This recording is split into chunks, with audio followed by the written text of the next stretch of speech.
Hello दोस्तों, कैसे हो। आपका कंप्यूटर एजुकेशन में स्वागत है। आज की वीडियो नंबर हमारी 3 है और आज हम देखते हैं हम क्या सीखने वाले हैं कंप्यूटर एजुकेशन में।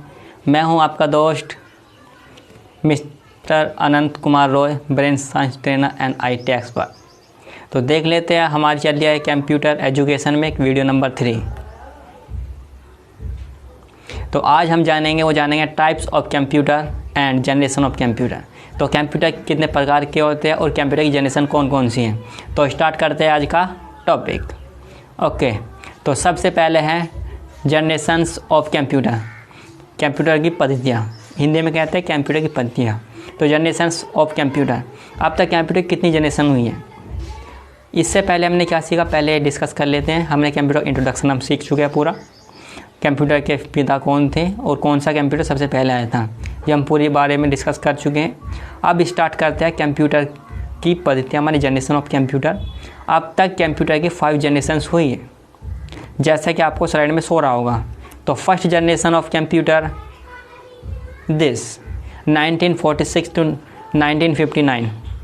फर्स्ट जनरेशन 1946 से 1959 तक चली, जिसमें वैक्यूम ट्यूब वाले सिस्टम उपयोग होते थे, जो बहुत अधिक मात्रा में स्पेस घेरते थे। मतलब कि एक रूम के बराबर वैक्यूम ट्यूब जो वाले सिस्टम थे वो एक रूम से भी अधिक स्पेस घेरते थे, इतने बड़े होते थे।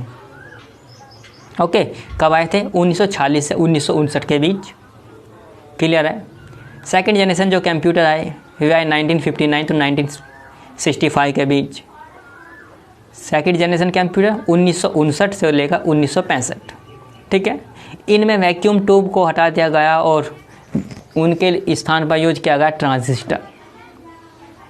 ठीक है, तो क्या क्या इसमें कुछ एडवांस चेंज होगा। पहले वैक्यूम ट्यूब यूज हो रही थी, तो चेंज किया कुछ एडवांस, तो वहाँ यूज हुआ ट्रांजिस्टर। तो ट्रांजिस्टर यूज होने से क्या फ़ायदा हुआ, जो स्पेस ज़्यादा घेर रहे थे वो स्पेस कम हो गया। ठीक है, ये कब से कब तक चला, 1959 से लेकर 1965 तक। ठीक है, क्लियर हुआ। Number third generation of computer. अब थर्ड जनरेशन ऑफ कंप्यूटर 1965 से लेकर 1971 तक चला, जिसमें IC का यूज किया। IC क्या होता है, IC होता है इंटीग्रेटेड सर्किट। इंटीग्रेटेड सर्किट क्या होता है, जैसे आपने कभी मोबाइल ऑन किया हो या लैपटॉप देखा हो, तो उसमें एक चिप लगी होती है भीतर, उसको कहते हैं IC। या हर इलेक्ट्रॉनिक डिवाइस में एक चिप होती है, क्योंकि मैग्नेटिक परत पे लगी हुई जो होती है चिप होती है, उसे कहते हैं IC इंटीग्रेटेड सर्किट, जिस पर लाइनिंग सी बनी होती है। वो येलो कलर की हो सकती है, ग्रीन कलर की एक प्लेट शेप में होती है, उस पर लाइनें खींची होती हैं, उन्हें कहते हैं IC। ओके, क्लियर हुआ। थर्ड जनरेशन कंप्यूटर 1965 से 1971 IC का उसमें यूज हुआ। अब जब IC का उसमें यूज हुआ था तो कंप्यूटर कितने बड़े हो चुके थे, वो कंप्यूटर आपके टेबल पर आने लग गए थे। पहले किस पे आ रहे थे, पूरे रूम का स्पेस घेर रहे थे, अब उन्होंने ले लिया टेबल का, अब टेबल पे आ गए। ओके, क्लियर हुआ। Yes. Number 4th generation of computer के बारे में डिस्कस कर लेते हैं। 4th जनरेशन ऑफ कंप्यूटर 1971 से 1980 के बीच है। ओके, इसमें यूज हुआ VLSIC, very large scale integrated circuit. Very large scale integrated circuit, VLSIC की फुल फॉर्म होती है, very large scale integrated circuit. Okay, जो 4th जनरेशन कंप्यूटर थे, इसमें चिप्स को, जो चिप यूज हो रही थी इसमें डाटा स्टोरेज करने में या प्रोग्रामिंग करने के लिए, उसको और भी छोटा कर दिया गया। क्या कर दिया गया, उसको और भी छोटा कर दिया गया, जिससे स्पेस कम घेरने लगे सिस्टम और कैलकुलेशन और फास्ट हो गई। जो फर्स्ट जनरेशन कंप्यूटर थे उनमें ऐसा था, आज प्रोग्रामिंग भरते तो कल को रिजल्ट मिलता था, पर ये जो 4th generation computer, 3rd generation computer थे, ये बहुत प्रोग्रामिंग फास्ट करने लगे।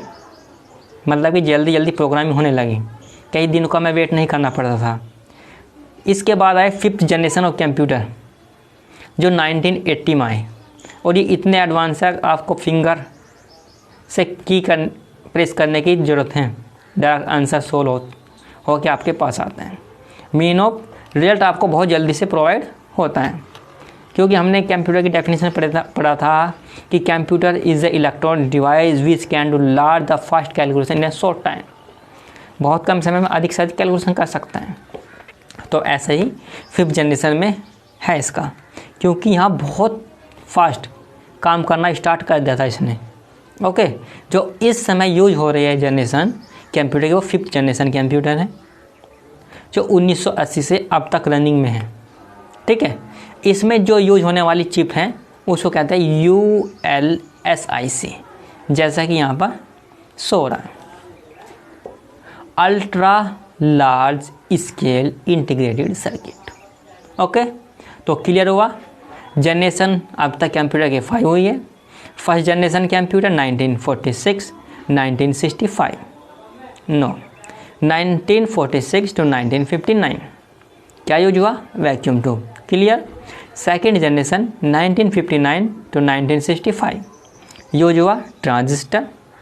Third generation of computer 1965 to 1971 use हुआ integrated circuit. Fourth generation of computer 1971 to 1980 use हुआ very large scale integrated circuit. Fifth generation of computer 1980 से लेकर अब भी जारी है। ठीक है, यूज हुआ ultra large scale integrated circuit. Clear. तो चलते हैं हमारे नेक्स्ट पॉइंट पर। अब तक हमने पढ़ा जनरेशन ऑफ कंप्यूटर, अब है टाइप्स ऑफ कंप्यूटर।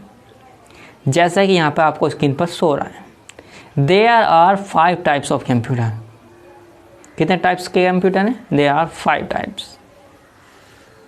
जैसे ही आपको यहाँ इस शो पे नज़र हो रहा होगा, स्लाइड में शो रहा है। फर्स्ट कंप्यूटर को आया पर्सनल कंप्यूटर।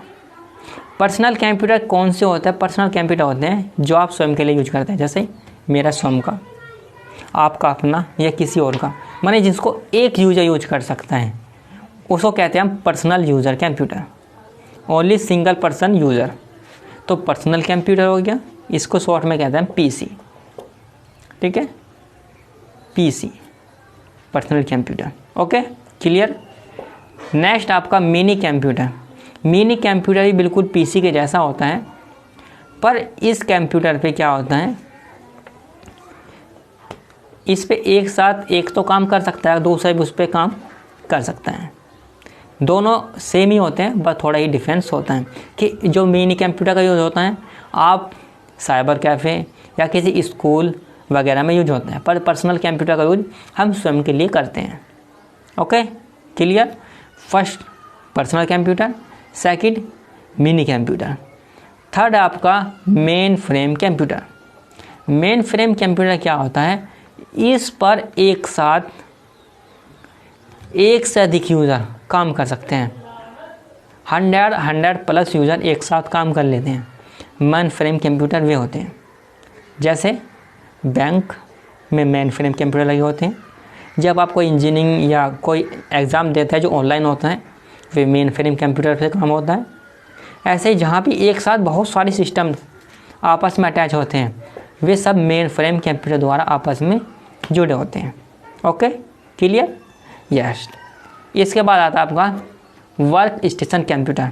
जैसे मेन फ्रेम कंप्यूटर होता है, बिल्कुल ऐसे का ऐसा आपका होता है वर्क स्टेशन कंप्यूटर, क्योंकि इसमें भी एक स्पेस है, वहाँ पर ही कंप्यूटर रखे होंगे, और मेन फ्रेम में भी वहीं रखे होते हैं। तो वर्क स्टेशन माने एक स्टेशन है और उस पर लाइन वार कंप्यूटर रखे हुए हैं, उसे कहते हैं वर्क स्टेशन कंप्यूटर। वहाँ एक से अधिक कंप्यूटर रखे होंगे और एक से अधिक यूजर माने वन टाइम में उनको यूज कर रहे होंगे। ओके, इसका यूज जैसे cyber cafe, school, calling centre, companies में इसका यूज होता है। क्लियर। यस। इसके बाद नेक्स्ट आता है आपका सुपर कंप्यूटर। बहुत ज़्यादा पावरफुल होता है, मोस्ट पावरफुल होता है आपका सुपर कंप्यूटर। इसके फास्ट कैलकुलेशन होती हैं, फास्ट सिक्योरिटी होती हैं, बहुत कम समय में अधिक से अधिक गणना कर सकता है, मिलियंस ऑफ सेकंड में काम करता है।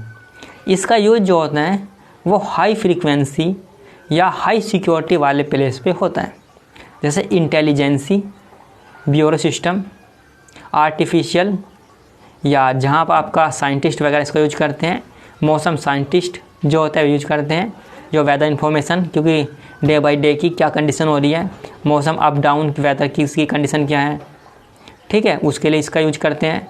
इसके बाद DRDO वगैरह या जो स्पेस एजेंसी वगैरह होती है वे सुपर कंप्यूटर का यूज करती हैं। ओके, तो क्लियर हुआ टाइप्स ऑफ कंप्यूटर। अब तक हमारे कितने कंप्यूटर हैं, टाइप्स ऑफ कंप्यूटर क्लियर हो गया हमारा। 5 कंप्यूटर्स हैं, personal, mini computer, main frame computer, work station computer और सुपर कंप्यूटर। क्लियर, हमने पढ़ा जनरेशन ऑफ कंप्यूटर और टाइप्स ऑफ कंप्यूटर, ठीक है।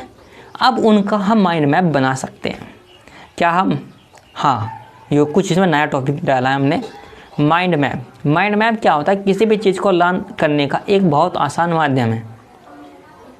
माइंड मैप क्या है, बहुत आसान माध्यम है। इससे आप कोई से भी सब्जेक्ट लर्न कर सकते हो। ये नहीं कि आप कंप्यूटर, कोई सा भी subject, Hindi, English, math, geography, science, कुछ भी सब्जेक्ट जैसा आप उसमें शो हो रहा है, दिखा देता हूँ। आप मिडल में कोई पॉइंट लीजिए, लिया आपने, लिया कंप्यूटर। अब उससे कंप्यूटर का एक पॉइंट है, अब उससे कुछ पॉइंट निकले। Computer is short time memory, computer in A short time, माने कंप्यूटर क्या करता है, कैलकुलेशन करता है शॉर्ट टाइम में। कंप्यूटर इलेक्ट्रॉनिक डिवाइस, कंप्यूटर कैसी डिवाइस, इलेक्ट्रॉनिक्स, कैलकुलेशन और फास्ट कैलकुलेशन। अब ये कुछ पॉइंट लिखे हुए हैं, ये कंप्यूटर क्या है, डेफिनेशन है। Computer is a electronic device in A short time, क्या करता है, कैलकुलेशन करते हैं इन ए शॉर्ट टाइम और वेरी फास्ट, ठीक है। अब इधर देखो, processing, input and output, data processing, information और यूज़र। अभी क्या है, ये सारी इसकी प्रोसेसिंग प्रोसेस है जो आगे हम पढ़ेंगे कंप्यूटर में। अभी तक हमने जनरेशन देखी, ये बाद का प्रोसेस है। तो माइंड मैप बनाने की यहाँ टेक्निक दिखाई गई है, जिसको आप इस प्रोग्राम में यूज़ कर सकते हैं। कोई सा भी सब्जेक्ट है उस पर अप्लाई कर सकते हैं। ओके, क्लियर हुआ ये पॉइंट। तो आपको हमारी वीडियो कैसी लगी? अगर वीडियो अच्छी लगी हो तो चैनल को सब्सक्राइब करें, वीडियो को लाइक करें। आपको समय समय पर ऐसी वीडियो मिलती रहेगी। ये चल रहा हमारा कंप्यूटर एजुकेशन का सीरीज। ओके, आपको मिलते हैं बहुत जल्दी नेक्स्ट टॉपिक पर। बाय।